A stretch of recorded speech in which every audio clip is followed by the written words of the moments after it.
que no obligaban a sus hijos a volver a casa a las 10. De sí iba a la escuela, va a la universidad, terció Augustus, de que el tiempo era absolutamente extraordinario para ser marzo y de que en primavera todo renace. Y ni una sola vez me preguntaron por el oxígeno ni por el diagnóstico, cosa rara y sorprendente. Haxel y yo vamos a ver V de Vendetta, para que se dé cuenta de que es la doble de Natalie Portman, de mediados de la década de 2000, dijo por fin Augustus. Pueden ver en la tele del comedor, le contestó alegremente su padre. Creo que vamos a verla en el sótano. Su padre se rió. Bueno, buen intento, pero la verán en el comedor. Es que quiero enseñarle a Hansel Grace el sótano, le replicó a Augustus. Solo Hansel, lo corregí. Pues enséñale a solo Hansel el sótano, dijo su padre. Luego suben y ven la película en el comedor. Augustus resopló. Se apoyó sobre la pierna, giró la cadera y estiró de la prótesis. Muy bien, murmuró. Lo seguí por la escalera alfombrada hasta un enorme dormitorio en el sótano. Un estante a la altura de mis ojos rodaba toda la habitación y estaba lleno de objetos que tenían que ver con el básquetbol. Decenas de trofeos con hombres de plástico saltando, driblando y entrando a una canasta invisible. También había muchos balones y zapatos de deporte firmados. Jugaba básquetbol, me explicó. Tenías que ser muy bueno. No era malo, pero todos esos tenis, esos balones, son premios de consolación por tener cáncer.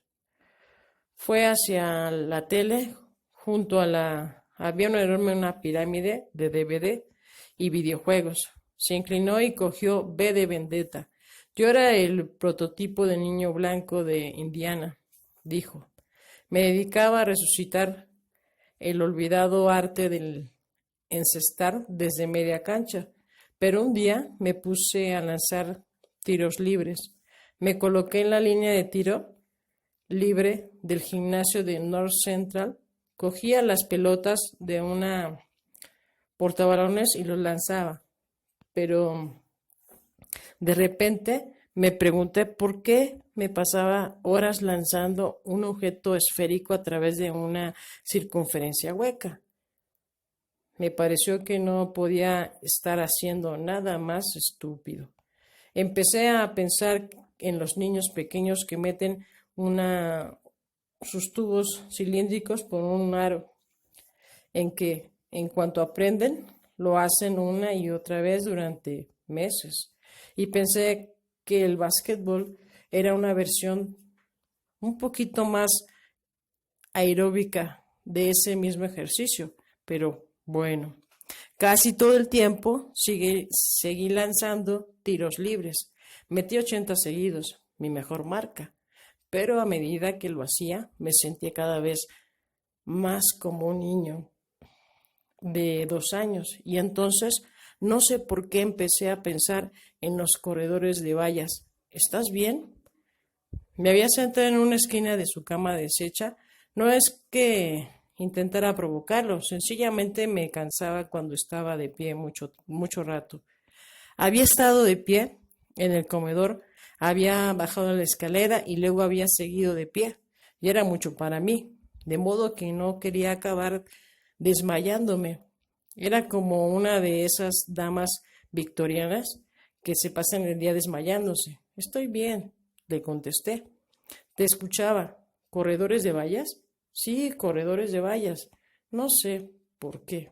Empecé a pensar en ello, corriendo sus carreras y saltando por encima de esos objetos totalmente arbitrarios que había colocado a su paso, y me pregunté si los corredores de vallas pensaban alguna vez que irían más rápido si quitaran las vallas. ¿Eso fue antes de que te diagnosticaran cáncer? Le pregunté. Sí, claro. También estaba ese tema. Esbozó una media sonrisa. El día de los angustiados tiros libres, fue precisamente el último día con 2 piernas. Pasó una semana entre que programaron que me amputarían la pierna y la operación. Es un poco lo que está pasándole a Isaac, asentí. Me gustaba Angus Wader, me gustaba mucho, mucho, mucho. Me gustaba que hubiera terminado su historia nombrando a otra persona. Me gustaba su voz. Me gustaba que hubiera lanzado tiros libres, angustiados. Me gustaba que fuera profesor titular en el departamento de sonrisas ligeramente torcidas y que compaginara ese puesto con el profesor del departamento de voces que hacen que mi piel se sienta piel. Y me gustaba que tuviera 2 hombros. Siempre me han gustado las personas con 2 nombres, porque tienen que decidir cómo los llamas, Augustus o Gus. Yo siempre había sido Hatzel y solo Hatzel. ¿Tienes hermanos?, le pregunté. ¿Cómo? Me preguntó a su vez con aire distraído. He comentado eso de que imaginaba a niños pequeños jugando. No tengo. Tengo sobrinos de mis hermanastras, pero ellas son mayores. Tienen unos... Papá, ¿cuántos años tiene Julie y Marta?, preguntó a gritos. 28, le contestó su padre. 28 años, siguió diciéndome. Viven en Chicago. Las 2 están casadas con abogados muy fresas o banqueros, no me acuerdo. ¿Tú tienes hermanos? Negué con la cabeza. Cuéntame tu historia, me pidió mientras se sentaba a mi lado a una distancia prudente. Yo te he contado mi historia. Me diagnosticaron cáncer cuando... No, la historia de tu cáncer, tu historia, lo que se interesa, tus aficiones, tus pasiones, tus manías, etcétera. Pues no me digas que eres una de esas personas que se convierten en su enfermedad. Conozco a muchos. El descorazonador, el cáncer es un negocio en expansión, ¿no? El negocio de absorber a la gente, pero seguro que no le has permitido que la consiga antes de tiempo. Se me ocurrió que quizás si lo había permitido, me planteé cómo presentarme a mí misma ante Augustus Wader, qué decirle que me entusiasmaba.